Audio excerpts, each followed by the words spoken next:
my name is Castner, and I actually want to talk to you about Golem with stories and pictures by David Wisniewski. It is a Jewish folktale from the Talmud, and it is set during 1580 in Prague, where all sorts of religious figures were up against the Jews because they believed that they were using the blood of Christian children in their matzah, so the high holy Passover bread.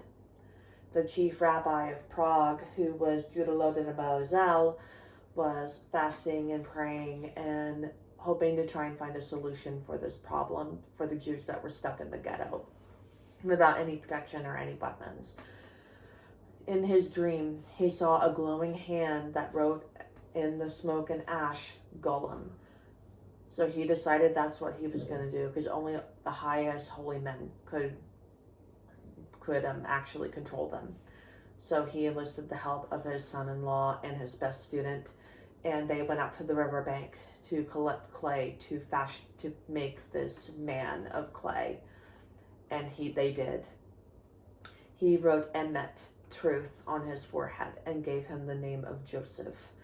And he told Joseph that he is to protect the Jews in the ghetto, and as well as to bring to justice the men who were spreading the lies about the Jews.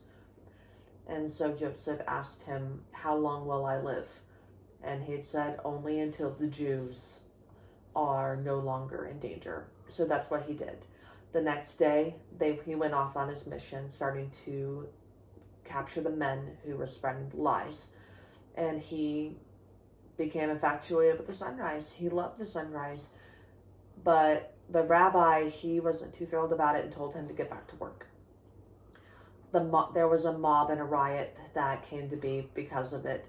They stormed the ghetto, but Joseph had grown bigger and bigger in order to protect the Jews.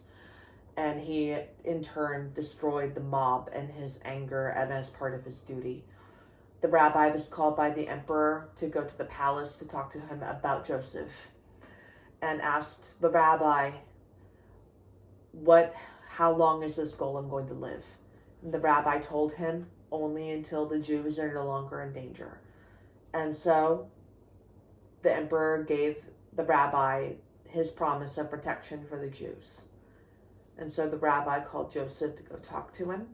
And so I would recommend reading the story to figure out what happens next.